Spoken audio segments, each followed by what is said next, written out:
Hello दोस्तों, आज जो हम इस वीडियो में देखेंगे वो देखेंगे क्लास 12 चैप्टर नंबर 2 दो ध्रुवता का अंत। इसमें एक टॉपिक का नाम है जिसे हम कहते हैं पूर्वी साम्यवादी देशों के साथ भारत के संबंध। तो इसको मैंने शॉर्ट फॉर्म में लिखा है, आप समझ जाना, और यहाँ पर थोड़ी मैंने मिस्टेक कर दी है, ये भी आप समझ जाना। तो दोस्तों आज की वीडियो शुरू करते हैं। पहले जो इसका पॉइंट है वो है पहले से ही अच्छे संबंध थे भारत रूस मित्र व सोवियत संघ से भी। मतलब कि कहने का मतलब ये है कि भारत के जो संबंध है वो सोवियत संघ यानी कि जो अपना यूएसएसआर है उससे भी बहुत अच्छे थे। और इसके बाद जब सोवियत संघ का विघटन हुआ 1991-92 के बाद, तब जो भारत के संबंध बने पूर्वी साम्यवादी देशों के साथ, जैसे कि अज़रबैजान हो गया, जॉर्जिया हो गया, रशिया हो गया, इन सब के साथ बहुत अच्छे ही संबंध थे भारत के। और विशेष रूप से जो रूस है, रूस के साथ तो बहुत ही ज़्यादा अच्छे संबंध है भारत के। ठीक दोस्तों, तो जो पहला पॉइंट है, मैं जो कहने का मतलब है बस यही है। इसके बाद जो दूसरा पॉइंट है वो है भारत की हिंदी फिल्में पूर्वी सोवियत संघ में प्रचलित है। पूर्वी सोवियत संघ जिसमें आपका जो उज़्बेकिस्तान आता है, यही वाला एरिया है। ठीक, तो भारत की जो फिल्में हैं जिसमें ऋषि कपूर साहब हो गए, अमिताभ बच्चन हो गए, इन सब के नाम भी वहाँ पर बहुत सारे लोग जानते हैं, क्योंकि वहाँ पे जो फिल्में हैं भारत की बहुत ज़्यादा प्रचलित है, इसीलिए। इसके बाद है रूस व भारत बहुध्रुवीय विश्व चाहते हैं। इसका मतलब ये है कि रूस और भारत जो है ना, वो ये चाहते हैं कि विश्व में केवल एक महाशक्ति ना हो, विश्व में बहुत सारी महाशक्ति हो। यानी कि विश्व में केवल यूएसए ही महाशक्ति ना हो, यूएसए के बाद भी बहुत सारी महाशक्ति हो सकता है कि वो भारत भी हो सकता है कि वो जॉर्जिया हो सकता है कि वो अज़रबैजान हो, इसके बाद रूस हो, इसके बाद जो हमारे मतलब कि अमेरिका के बाद भी बहुत सारे हो, जापान हो जाएगा, इसके बाद दक्षिण कोरिया हो जाएगा। ठीक दोस्तों, तो यानी कि एक नहीं, एक के अलावा बहुत सारे बहुध्रुवीय का मतलब समझ में आ गया आपको कि बहुध्रुवीय का मतलब कि एक नहीं बहुत सारे। इसके बाद दोनों संघर्ष व तनाव को बातचीत के ज़रिए सुलझाना चाहते हैं। यानी कि दोनों जो भारत है और जो रूस है, इन दोनों का मानना ये है कि जो भी विवाद हो दो देशों के बीच, इन दोनों को युद्ध तक ना ले जाया जाए, इनको आपसी बातचीत के ज़रिए ही सुलझाया जाए।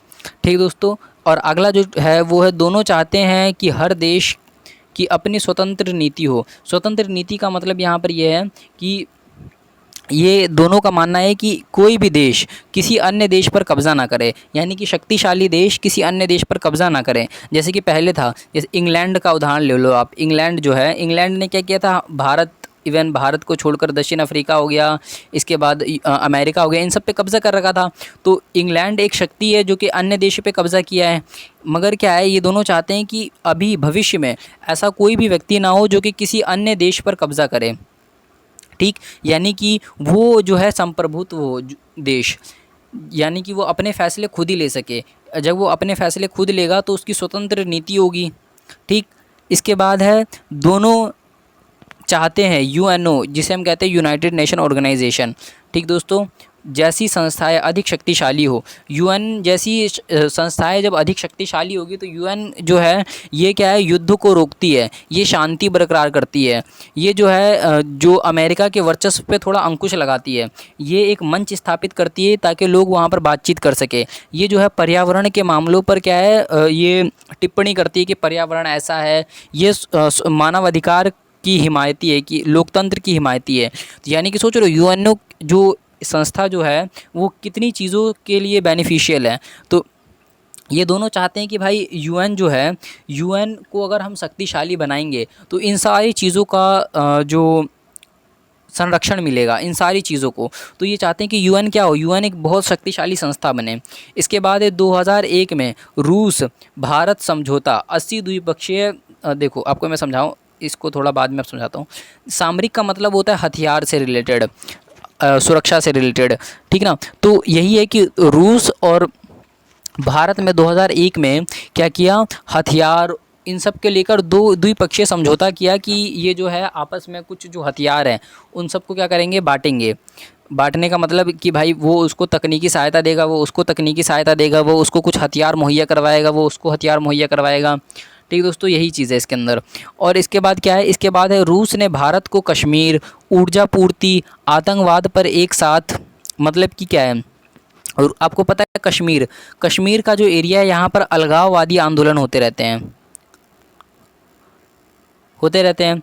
और यह जो अलगाववादी आंदोलन है, इनमें से कुछ लोग कहते हैं कि भाई वो क्या है, वो जो है पाकिस्तान जाना चाहते हैं या फिर पाकिस्तान में मिलना चाहते हैं।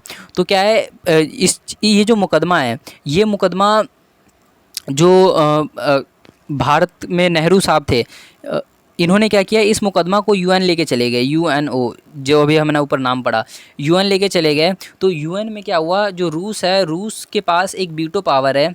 रूस के पास जो वीटो पावर है ना, तो रूस ने उस वीटो पावर का इस्तेमाल कर कर बहुत बार जो कश्मीर के मुद्दों पर अंकुश लगा दिया कि भाई उस पर बातचीत नहीं होगी। अब ऊर्जा पूर्ति का मतलब होता है जैसे कि इलेक्ट्रिक काम के लिए, ठीक, और क्या बोलते हैं परमाणिक ऊर्जा में, इन सब में जो रूस है उसने भारत को जो है क्या किया है, समर्थन दिया है। इसके बाद आतंकवाद का मामला, और आतंकवाद का जो मामला है, इसमें रूस और भारत वो एक ही पक्ष में दिखाई देते हैं कि भाई आतंकवाद को क्या करना है, ख़त्म करना है।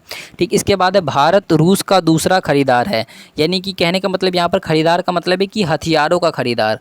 किसका दोस्तों, भारत जो है वो रूस का हथियारों का दूसरा सबसे बड़ा खरीदार है। इसके मतलब ये है कि भारत जो है रूस से बहुत सारे हथियारें खरीदता है। अभी एक मिसाइल खरीदी गई थी जिसे हम S-400 के नाम से जानते हैं। ठीक दोस्तों, तो ये मिसाइल हमने रशियाई से ही खरीदी थी। इसके बाद है तेल संकट की घड़ी में रूस भारत के साथ, यानी कि जब भी मान लो कि किसी दो देशों में युद्ध होता है ना, तो हमेशा तेल की कीमतें बढ़ जाती हैं। और अगर खाड़ी देशों में से अगर किसी देश में युद्ध हो तो कन्फर्म है कि वो तेल की कीमत बढ़नी है। तो विश्व में जब तेल की कीमत बढ़ती है तो क्या है, बहुत सारे तेल संकट हो जाता है, बहुत सारे देशों को तेल नहीं मिल पाता। तो भारत क्या करता है, भारत तो है ना रूस से जाकर तेल ले लेता है कि भाई आप हमें तेल दे दो, तो वो सस्ते दामों में तेल दे देता है। ठीक दोस्तों, यही चीज़ें बताया गया है। इसके बाद है रूस ने कहाँ गया, हाँ, रूस ने भारत की अंतरिक्ष उद्योगों में रॉकेट में मदद की है।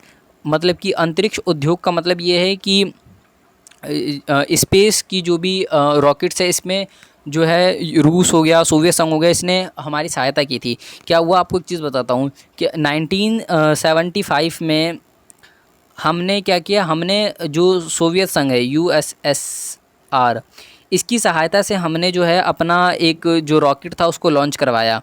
ठीक दोस्तों, तो ये चीज़ क्या है, ये चीज़ जो रूस का जो संबंध है और सोवियत संघ का संबंध है, ये भारत से बहुत अच्छा है। यही चीज़ इसमें बताने का प्रयास किया गया है। इसके बाद क्या है, इसके बाद बताया गया है कि रूस ने भारत के भिलाई, विशाखापट्टनम, बोकारो में इस्पात कारखाने लगाने में मदद की। यानी कि ये जो इस्पात कारखाने का मतलब क्या है पता है आप दोस्तों, इस्पात का मतलब ये है कि जो इस्पात के लिए कोई ये नहीं है कि एक कारखाना लग जाता है। इसके लिए तकनीक चाहिए, इसके लिए पैसा चाहिए, इसके लिए जो है श्रम चाहिए, इसके लिए जो है खनिज संसाधन चाहिए। तो जो रूस ने अपनी तकनीकी सहायता दी थी भिलाई वाले में, विशाखापट्टनम वाले में, इसके बाद बोकारो वाले में। तो इन सब में क्या किया, उसने अपनी तकनीकी सहायता दी ताकि क्या हो सके, भारत में जो इस्पात का मतलब जो लोह, जो आप स्टील बनाते हो, इन सब चीज़ों का क्या हो, निर्माण भारत कर सके, अपने ऊपर आत्मनिर्भर बन सके एक तरीके से। ठीक, इसके बाद हैवी इलेक्ट्रिक मशीनें का काम किस में होता है, बिजली काम के बारे में आपने देखा होगा। बिजली जो भी बिजली जहाँ से सप्लाई होती है वहाँ पर क्या होता है, हैवी इलेक्ट्रिकल चीज़ें ही बनाई जाती है, उसी से ही बिजली का जो है वो पासिंग हो पाता है। तो उसमें भी रशिया जो है उसने भारत की मदद की थी। रूस में भारत की संस्कृति भी दिखाई पड़ती है। इसका मतलब आपको मैं समझाता हूँ कि रूस में भारतीय फिल्म प्रचलित है। इसकी वजह से क्या है, वहाँ के जो लोग हैं ना, वो भारत के कल्चर से, यानी कि वहाँ की जो महिलाएं हैं वो भारत की साड़ी पहन लेती हैं, कभी कभार टीका लगा लेती हैं। ठीक, और जब विदेशी मुद्रा देकर जो है, रूस ने भारत को बहुत बार विदेशी मुद्रा दी है। इसका मतलब ये है कि भारत के पास जब भी आर्थिक मंदी आई है तो रूस ने उसकी सहायता की है। ठीक दोस्तों, तो ये है रूस और भारत और इस जो पूर्वी साम्यवादी देश है इसके साथ भारत का संबंध। तो आई होप आपको ये पूरी वीडियो समझ में आई होगी। अगर आपको नहीं समझ में आई तो एक बार आप दोबारा देखो, देखने के बाद भी ना समझ में आया तब एक बार आप NCERT पढ़ लेना, तब आपको पूरी की पूरी वीडियो जो है, पूरी की पूरी बात जो है इसमें सब कुछ समझ में आ जाएगी। और अगर आपको ये वीडियो अच्छी लगी हो तो लाइक करो और हमको ज़रूर सब्सक्राइब कर देना दोस्तों। ये वीडियो हो गया 9 मिनट का। चलो, थैंक्स फॉर वॉचिंग दोस्तों।